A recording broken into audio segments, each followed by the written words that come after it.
প্রতিষ্ঠা করব। তাইলে খালি নামাজই প্রতিষ্ঠা করবেন, দিন প্রতিষ্ঠা করবেন না।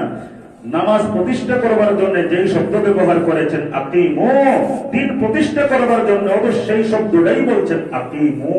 তাইলে নামাজের কাছে আসবেন, আর দিনের কথা যারা বলবে নিজেও দিনের দায়িত্ব পালন করবেন না।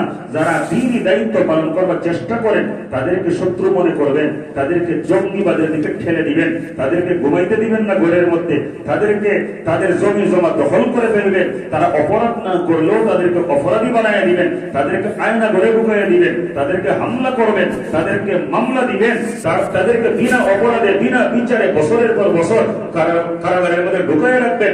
আবার কাউকে বেশি বিপজ্জনক মনে করলে তাদেরকে ফাঁসি ঝুলাইয়া দিবেন। ফাইসেনটা কি? এই কাজ যারা করে আমি তো মনে করি এদের চাইতে বড় শয়তান আল্লাহর সৃষ্টি জগতের কেউ না।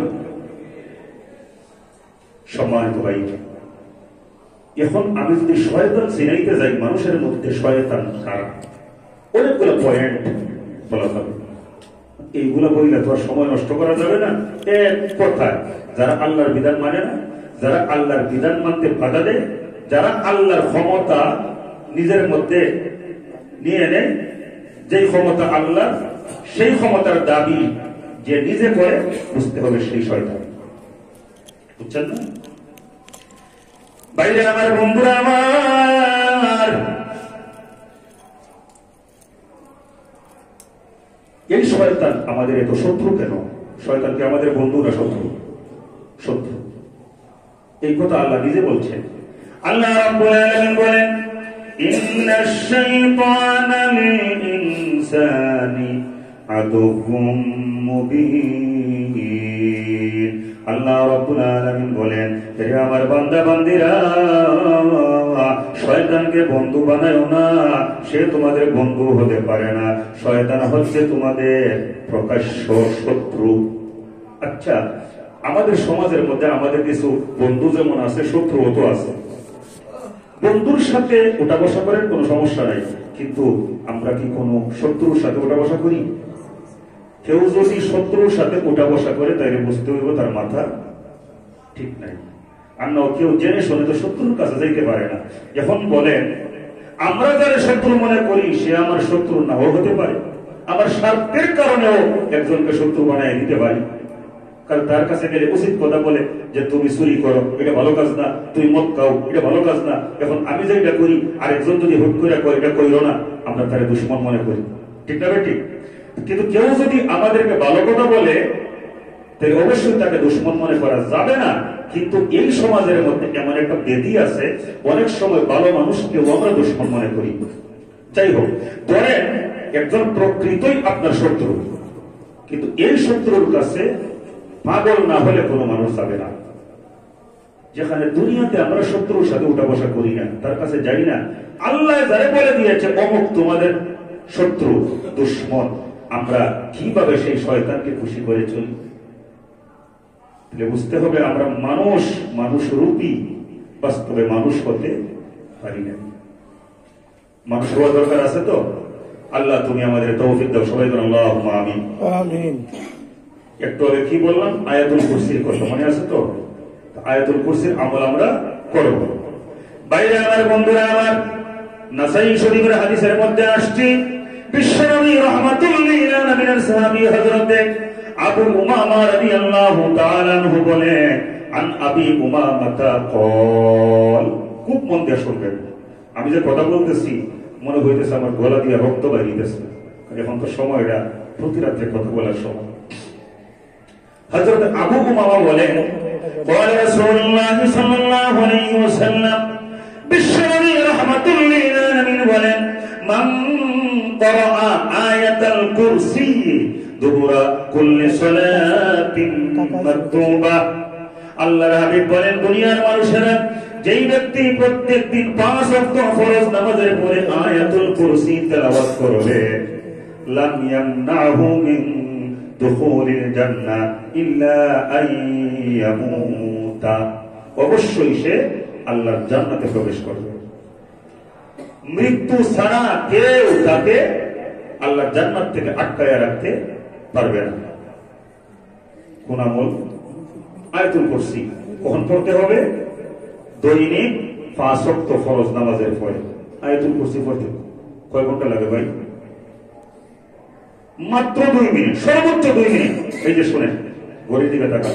আল্লাহু লা ইলাহা ইল্লা হুয়াল হাইয়ুল কাইয়্যুম লা তাখুযুহু সিনাতুন ওয়া লা নাওম লাহু মা ফিস সামাওয়াতি ওয়া মা ফিল আরদ মান যাল্লাযী ইয়াশফাউ ইনদাহু ইল্লা বিইذনিহি ইয়ালামু মা বাইনা আইদিহিম ওয়া মা খালফাহুম ওয়া লা ইউহীতুনা বিশাইইন মিন ইলমিহি ইল্লা বিমা শাআ ওয়াসি'a কুরসিয়্যুহু সামাওয়াতি ওয়াল আরদ ওয়া লা ইয়াউদুহু হিফযুহুমা ওয়া হুয়াল আলিয়্যুল আযীম। শেষ।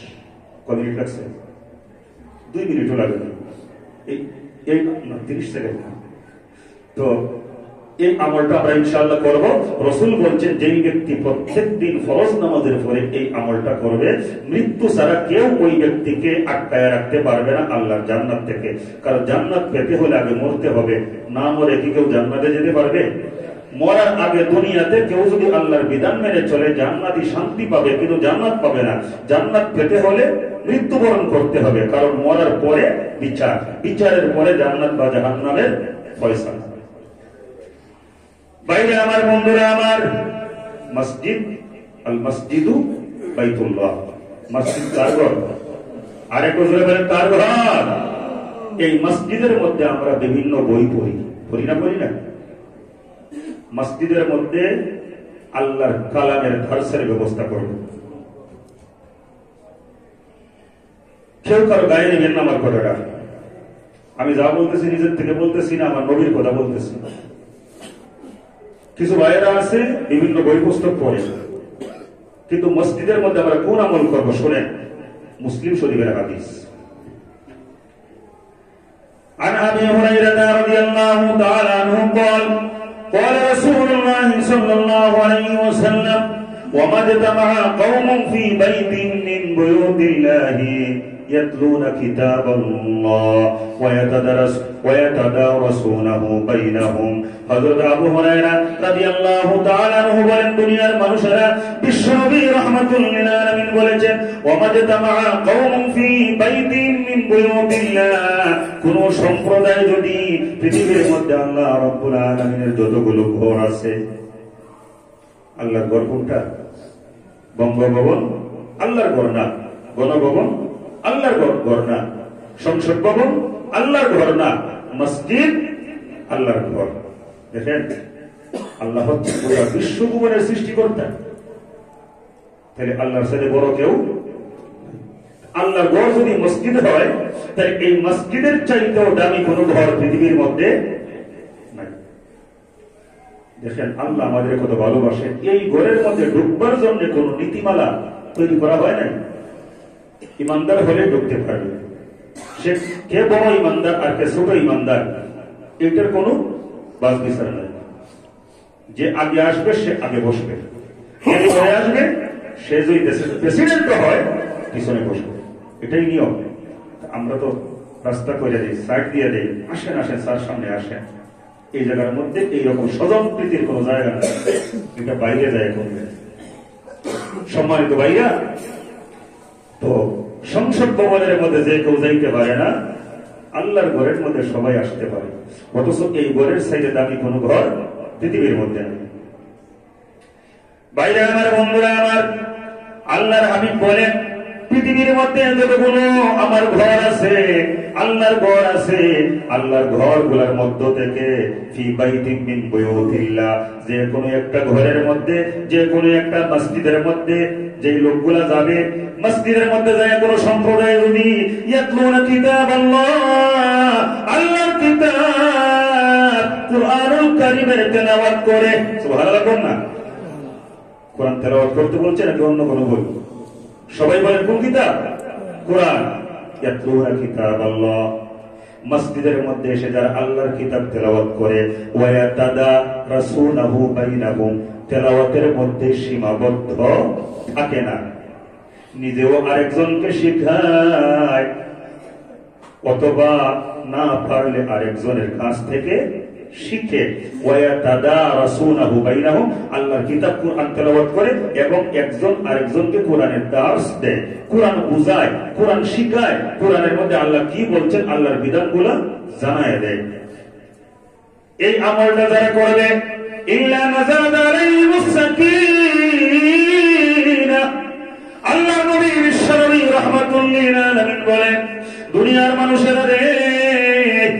মসজিদের মধ্যে এসে যারা কুরআনুল কারীমের তেলাওয়াত করে, একজন আরেকজনকে কোরআন শিখায়, কোরআন বোঝায়, তাদের উপরে আল্লাহ রাব্বুল আলামিন এতই খুশি হয়ে যান, আল্লাহ রাব্বুল আলামিন তাদের উপরে নাযালাত আলাইহিমুস সাকিনা, আল্লাহ রাব্বুল আলামিন তাদের উপরে আল্লাহর সাকিনা প্রশান্তি বর্ষণ করে। আরেকটু জোরে বলুন সুবহানাল্লাহ। শুধু তাই নয়, ওয়াশিয়াতুহুমুর রাহমাহ, রহমত আছে না নাই? গজব আছে না নাই? কোনটা চান? আমি তো রহমত চাই, আপনারা কোনটা চান? আল্লাহর গজব চিন্তাই করা যায় না, সহ্য করার মতো কোনো ক্ষমতা নাই। একটু গজব পাইলেই কেউ টিকতে পারে না। যে পাইছে এখন বুঝতেছে, হাই হাই রে, যদি স্বৈরাচারী না হইতাম, যদি দুর্নীতি না করতাম, ক্ষমতা কুক্ষিগত করে না রাখতাম, এত বড় গজবের মধ্যে পড়তাম না। তাই ভাই, গজব আসবার আগেই গজবে যেন পতিত হতে না হয়, যেন রহমত আমরা লাভ করতে পারি। এজন্য আমাদেরকে রহমত পাওয়ার জন্য যা যা করণীয় সব কিছু করে আমাদেরকে সত্যিকার অর্থে রহমতের প্রত্যাশী হতে হবে।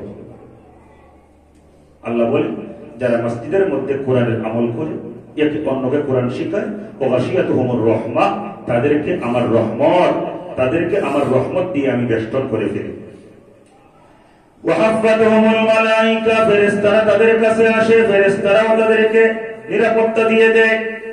ওয়াযাকারাহুমুল্লাহু ফী মান ইনদা, আল্লাহ রাব্বুল আলামিনের কাছে যতগুলো ফেরেশতা থাকে, আল্লাহর নবী বিশ্ব নবী রাহমাতুল লিল আলামিন বলেন, আল্লাহ রাব্বুল আলামিন তার নিকটবর্তী ফেরেশতাদের সাথে আল্লাহর ওই সমস্ত বান্দাদের জন্য, ওই সমস্ত বান্দাদের সম্পর্কে আল্লাহ রাব্বুল আলামিন তার ফেরেশতাদের সাথে কথাবার্তা বলে। একটা উদাহরণ দেই।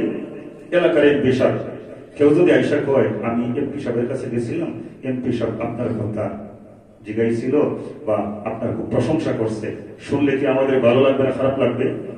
যে এমপি সাহেব আমার কথা আলোচনা করছে।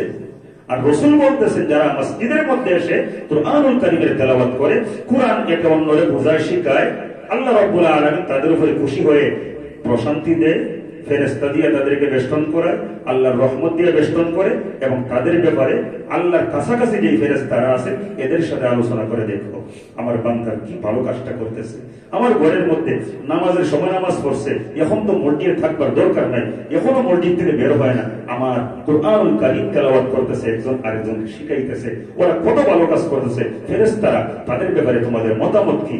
তখন তারা বলে, আল্লাহ তোমার সামনে আমরা কি মতামত পেশ করব? আর কিছু কিছু বেয়াদব আছে, বড় কেউ যদি কিছু জিজ্ঞায়, সে নিজের বড় পণ্ডিত বানাইবার জন্য বড়রে জ্ঞান দেয়, আছে না নাই? ফেরেশতারা তো বেয়াদব না, তারা আল্লাহর কাছে থাকে, তারা আল্লাহকে সবচাইতে ভালো চিনে, যে আল্লাহ যে গজব দিয়ে সাইজ করে ফেলাইতে পারবে। কারণ কিছু কিছু ফেরেশতা আল্লাহর পক্ষ থেকে গজব প্রাপ্ত হয়েছে, এর প্রমাণ কোরআনে আছে। হারুত মারুত, সম্মানিত ভাইরা, তো ফেরেশতারা বলে, আল্লাহ আপনি যা ভালো মনে করেন। আল্লাহকে আমি আর কি ভালো মনে করবো, এরা ভালো মানুষ, আমি এদের মাফ করে দিই। আরেকটু জোরে বলে সুবহানাল্লাহ। তাহলে মসজিদের মধ্যে কারো বানান্য বইয়ের আলোচনা চলবে নাকি আল্লাহর নাজিল করা কোরআনের আলোচনা চলবে? আরেকটু জোরে বলেন। কারো গায়ে নিয়েন না, কষ্ট পাইয়েন না, কোরআন সুন্নাহর কথা তো শোনাইতেই হবে, অন্য বই ফরেন এখানে ফরজ বানায়েন না। মসজিদের মধ্যে যদি করতেই হবে পাঠ চক্র, এইরকম কোন বাধ্যবাধকতা বানান, আপনি যদি আল্লাহর বান্দা হয়ে থাকেন, আল্লাহর কালামকে আল্লাহর ঘরের মধ্যে প্রতিষ্ঠিত করেন। সম্মানিত ভাইরা, অনুমতি দিয়ে আর একটা কথা বলে শেষ করে দিই, কারণ আপনারা তো ব্যস্ত মানুষ, আপনারা ব্যবসায়ী মানুষ, কারণ আপনাদের ক্ষতি হোক এটা আমিও চাই না। সম্মানিত ভাইরা, কুরআনুল কারীমের মধ্যে সূরা বাকারার 187 নম্বর আয়াত, সেহরি খাওয়ার যে বিধানটা আল্লাহ নাযিল করছেন, আল্লাহ রাব্বুল আলামিন বলেন, হাত্তা ইয়াতাবায়ানা লাকুমুল খায়তুল আবয়াদু মিনাল খায়তিল আসওয়াদি মিনাল ফাজর, যতক্ষণ ফজর না হবে, কালো রাতের কালো রেখা দূর না হবে, শুভ্র রেখা প্রকাশ না হবে, ততক্ষণ পর্যন্ত তোমরা সেহরি খাবে। এটা হচ্ছে সেহরির বিধান, মানে ফজরের আগ পর্যন্ত যখন একজন ঘোষক বলবে টাইম শেষ, ততক্ষণ পর্যন্ত খাবে। এই আয়াত যখন নাযিল হয়ে গেল, তখন রাসূলের সাহাবী হযরত আদী ইবনে হাতিম তিনি বলেন, লাম্মা নাযালাত হাত্তা ইয়াতাবায়ানা লাকুমুল খাইতুল আবয়াদু মিনাল খাইতিল আসওয়াদি মিনাল ফাজরি। এই আয়াত যখন আল্লাহ রাব্বুল আলামিন নাযিল করলেন, ও সিয়াম সাধনাকারীরা, তোমরা কতক্ষণ পর্যন্ত সেহরি খাবে? যতক্ষণ পর্যন্ত রাতের কালো রেখা দূর না হবে, উষার শুভ্র রেখা প্রকাশ না পাবে ফজরের আগে, ততক্ষণ পর্যন্ত তোমরা সেহরি খাবে। বাইরে আমার বন্ধুরা আমার, খাইতুল আবিয়াদ, খাইতুল মানে হচ্ছে সুতা, আবিয়াদ মানে সাদা। তাই খাইতুল আবিয়াদ মানে সাদা সুতা, আর খাইতুল আসওয়াদ মানে কালো সুতা। আসওয়াদ মানে কালো। সাহাবী কয়, যতক্ষণ পর্যন্ত কালা সুতা আর সাদা সুতা পার্থক্য না করা যাবে ততক্ষণ পর্যন্ত সেহরি খাওয়া চলবে। উনি কি করছে, দুইটা মোটা রশি, একটা কালো আর একটা সাদা, বালিশের নিচে ঢুকাইছে। সুবহানাল্লাহ কোন না? একটু পরে কিছু ভাইয়ের গায়ে লাগবো, কথাটা কেন বলতেছি, কিন্তু রাগ কইরেন না। ভাই আমার, বন্ধুরা আমার, এই আয়াত যখন নাযিল হয়ে গেল, ক্বালা লাহু আদী ইবনে হাতিম ইয়া রাসূলুল্লাহ, আদী ইবনে হাতিম বলেন, নবী গো, ইন্নী আজআলু তাহতা বিসাদাতি ইকালাইন। হুজুর, আমার রাত আর দিন নিয়ে চিন্তা নাই, আমার সেহরি খাওয়ান নিয়ে কোনো টেনশন নাই, আমি সমাধান পেয়ে গেছি। কেমনে? আমার বালিশের নিচে ঘুমাইবার সময় একটা মোটা কালো রশি রাখি আর একটা সাদা রশি রাখি, কালা সুতা আর সাদা সুতা। রাসূল মুস্কি মুস্কি হাসেন, ওইটা দিয়ে কি করো? ইকালান আবিয়াদু, একটা হচ্ছে সাদা রশি আর একটা হচ্ছে ইকালান আসওয়াদা, আর একটা হচ্ছে কালো রশি। আরিফুল লাইলা মিনান নাহার, রাত এবং দিনকে পার্থক্য করবার জন্য। فقال رسول الله صلى الله عليه وسلم, এরপরে রাসূল বলতেছেন, ইন্না বিসাদাকা লা'রিজুন, তোমার বালিশ তো মারাত্মক বালিশ, বিশাল বালিশ। তার মানে তোমার বালিশ এত বড় বালিশ, এটার ভিতরে তুমি কালো রশি সাদা রশি ঢুকাইয়া ফেলাইছো, এত বড় জায়গা। তখন রাসূল বলতেছেন, শোনো, ইন্নামা হুয়া সাওয়াদুল লাইলি ওয়া বায়াজুন নাহার, তুমি যে রাত আর দিন বালিশের নিচে ঢুকাইয়া ফেলাইছো, আল্লাহ যে সুতা বলছে, রশি বলছে, এটা তো সেই অর্থে না। খাইতুল আবিয়াদ যদিও শাব্দিক অর্থের দিকে তাকাইলে অর্থ হয় সাদা সুতা, আর তুমিও এদের সাদা সুতা মনে করে বালিশের নিচে সাদা সুতা ঢুকাইছো। খাইতুল আসওয়াদ অর্থ হচ্ছে কালো সুতা, তুমিও কালো সুতা মনে করে বাহ্যিক অর্থ নিয়ে কালো সুতা ঢুকাইছো। আসলে খাইতুল আবিয়াদ শব্দের অর্থ হচ্ছে রাতের কৃষ্ণ বর্ণ অন্ধকার, আর খাইতুল আসওয়াদ, খাইতুল আসওয়াদ কৃষ্ণ বর্ণ অন্ধকার, আর খাইতুল আবিয়াদ উষার শুভ্র রেখা। এটা হচ্ছে সুবহে সাদেক, মানে যখন সুবহে কাযেব, সুবহে সাদেক, যখন অন্ধকার চলে যাবে, যখন সাদা হওয়া শুরু হবে ফজরের আগ মুহূর্তে। রাসূল করিম সাল্লাল্লাহু আলাইহি ওয়াসাল্লাম বলেন, সবকিছু বাহ্যিক অর্থ নিয়ে হবে না। আল্লাহ পাক বুঝাইছেন, রাতের কালো রেখা যখন চলে যাবে, উষার সাদা রেখা যখন শুরু হয়ে যাবে, মুয়াজ্জিন যখন ফজরের আজান দেওয়ার প্রস্তুতি নিবে, তার আগ মুহূর্তে সেহরি খাওয়া বন্ধ করতে হবে। আচ্ছা বলেন, আমাদের দেশের মধ্যে কিছু বাইরা বর্তমানে আছে, তারা কিছু শায়েখদের অনুসরণ করে, আছে না? কথায় কথায় সে যদি তার মতো বাইরের কাছে যায়, কোরআন হাদিস বুঝি, কোনো সমস্যা নেই। কিন্তু যদি কোনো আলেমরা এসে কয় বুখারী শরীফের কত নম্বর হাদিস, কোরআন শরীফের অমুক সূরার মধ্যে আল্লাহ এটা কইছে, তাহলে আলেমের সামনে পণ্ডিতি করার যোগ্যতা কি তার অর্জন হয়েছে? ইংলিশ পারে, বাংলা পারে, ম্যাথ পারে, সব পারে, সে মস্ত বড় জ্ঞানী, কিন্তু ভাই কোরআন সুন্নাহর ব্যাপারে আলেমদের সামনে এসে বরত্ব করবেন না। সাহাবায়ে কেরামগণ রাসূলের কাছ থেকে না শিখে কোরআন সুন্নাহ বুঝে নাই। রাসূল যদি না বুঝাইতো, তাহলে ওই সাহাবী কিন্তু ফেসলা লাগাই দিছিল। কোন সাহাবী? যার নাম আদী ইবনে হাতিম। রাতের অন্ধকার আর সকালের সাদা, এই কৃষ্ণবর্ণ শুভ্র রেখা, এটারে কোরআনের বাহ্যিক অর্থ অনুযায়ী বুঝে ফেলাইছিল কালা সুতা আর সাদা সুতা। যার জন্য রাসূল বলতেছে, তোমার বালিশ এত বড় বালিশ, যেই বালিশের নিচে রাত এবং দিন দুইটা যায়। বুঝছেন? সম্মানিত ভাইরা, এই জন্য উলামায়ে কেরামদের কাছ থেকে আমরা যা জানি না বুঝি না বুঝবার চেষ্টা করব, আর আলেমদের সামনে আমরা কোরআন হাদিস নিয়ে বাড়াবাড়ি করব না। এইরকম পরিস্থিতির সম্মুখীন মাঝে মধ্যে আমরা হয়ে যাই, কইতেও পারি না সইতেও পারি না। লোকটা তো কোরআন সুন্নাহ বুঝবার জন্য আসছে। সম্মানিত ভাইরা, সর্বশেষ কথা হচ্ছে এতক্ষণ আলোচনা যা করলাম, আজকে নিয়ে ৬০ জমানো আলোচনা করলাম কোরআনের বিশেষত্ব নিয়ে। আল্লাহ রাব্বুল আলামিন আমাদেরকে কোরআনুল কারীমের প্রেমিক হওয়ার তৌফিক দান করুন। আমরা যেন কোরআন বুঝি, সমাজের মধ্যে যেন কোরআনুল কারীমকে প্রতিষ্ঠা করতে পারি। কোরআন দিয়া দেশ চলবে, কোরআন দিয়া সংসদের মধ্যে আইন প্রতিষ্ঠিত হবে, কোরআন দিয়া আমার ঘর চলবে। কোরআনুল কারীমের সাথে যার সম্পর্ক থাকবে তারা আমাদের নেতা হবে। কোরআনের প্রতি যাদের ভালোবাসা থাকবে না, সে যত বড় ব্যক্তি হোক না কেন, যেই হোক না কেন, তাকে দুশমন মনে করবো, শয়তান মনে করবো, তাকে আমি অবশ্যই দুষ্ট মনে করবো, তাকে আমি নেতা বানাতে পারি না। একটু জোরে কর না পারেন? আর একটু জোরে বলেন পারেন? দুনিয়া আসল না, পরকাল আসল। তাই পরকালের চিন্তা করি। আল্লাহ তুমি আমাদের তৌফিক দাও। আখিরু দাওয়ানা আলহামদুলিল্লাহ।